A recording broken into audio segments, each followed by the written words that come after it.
السلام علیکم ورحمۃ اللہ وبرکاتہ نحمده ونصلی علی رسولہ الکریم اما بعد۔ آج کا سبق سن لیجئے۔ آج کے سبق کی سرخی ہے حشر کے میدان میں ہم اللہ تعالی کو دیکھیں گے۔ اب حدیث سنیے۔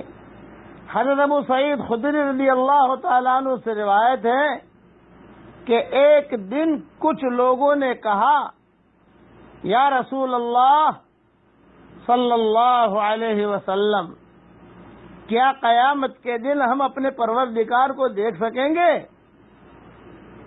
آپ صلی اللہ علیہ وسلم نے ارشاد فرمایا، ہاں دیکھو گے۔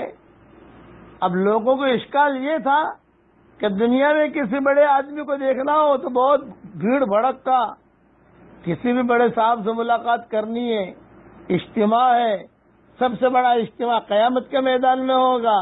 اب اجتماع کے اندر جو ہے کسی صاحب سے ملنا ہے، مسافہ کرنا ہے، دیکھنا ہے تو بہت مشکل ہوتا ہے۔ اس اعتبار سے صحابہ نے یہ سوال کیا کہ قیامت کے میدان میں تو سب سے بڑا اجتماع قیامت کے میدان میں ہوگا، تو اللہ کو کیسے دیکھیں گے؟ تو حضور صلی اللہ علیہ وسلم نے فرمایا، ہاں اللہ کو دیکھو گے۔ پھر آپ نے اللہ کے دیکھنے کے ثبوت کو واضح کرنے کے لیے لوگوں سے سوال کیا، کیا تم لوگ دوپہر کے وقت جب کہ آسمان پر بادل کا کوئی ٹکڑا بھی نہ ہو، سورج کو دیکھنے میں کوئی رکاوٹ اور تکلیف محسوس کرتے ہو؟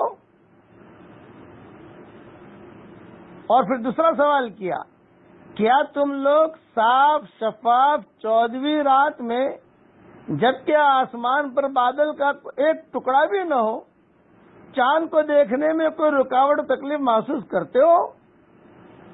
لوگوں نے عرض کیا، پیارے نبی جی ہرگز نہیں، یا رسول اللہ ہرگز نہیں۔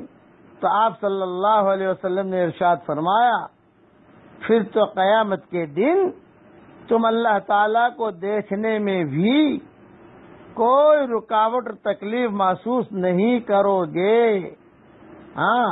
ترونہ کما ترون القمر فی لیلۃ البدر، اللہ کو ایسا دیکھو گے جیسے 14ویں رات کے چاند کو دیکھتے ہو، کوئی تکلیف محسوس نہیں کرو گے، مگر جیسی تم ان دونوں یعنی سورج اور چاند میں سے کسی کو دیکھنے میں کوئی رکاوٹ اور تکلیف محسوس کرتے ہو، جب ان کو دیکھنے میں کوئی تکلیف محسوس نہیں ہوتی تو اللہ کو دیکھنے میں بھی کوئی تکلیف محسوس نہیں ہوگی۔ میں دعا کرتا ہوں کہ اللہ تعالیٰ، اے اللہ تو نے ہمیں مکہ مدینہ دکھایا، اے اللہ تیرا چہرہ بھی دکھا دے اور تیرے نبی کا چہرہ بھی دکھا دے۔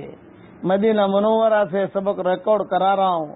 اے اللہ میں دعا کرتا ہوں کہ جس طریقے سے آپ نے ہماری پیشانیوں کی حفاظت کی ہے، اس طریقے پر ہمارے بدن کے ایک ایک حصے کی حفاظت فرما دے، کہ پیشانیوں نے تیرے علاوہ کسی کے سامنے ماتھا نہیں ٹیکا۔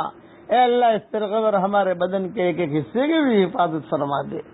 یہ اچھا اب پڑھ لیجئے میرے ساتھ، ربنا آتنا من لدنک رحمہ وہیئ لنا من امرنا رشدا۔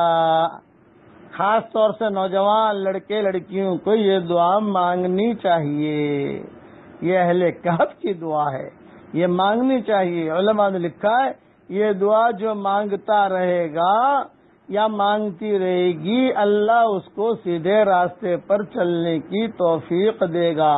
آپ کے بچے نوجوان لڑکے لڑکیاں اگر نافرمانے، ان کو یہ دعا لکھ کے دے دو، بیٹا یہ پڑھتے رہو تم، اللہ ان کو سیدھے راستے پہ ڈال دے گا۔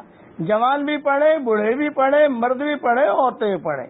اور وہ حدیث جو میں نے بیان کی اللہ تعالیٰ کو دیکھنے کے سلسلے میں، یہ حدیث میری کتاب منتخب ابواب حدیث نمبر 1626 میں ہے، جلد نمبر 2 صفحہ نمبر 241 پر موجود ہے۔ اور اوپر کا حوالہ ہے بخاری اور مسلم میں بھی یہ حدیث موجود ہے۔ اللہ تعالی ہم سب کو اپنا دیدار ہم سب کو نصیب فرمائے، آمین۔ السلام علیکم ورحمۃ اللہ وبرکاتہ، وآخر دعوانا ان الحمدللہ۔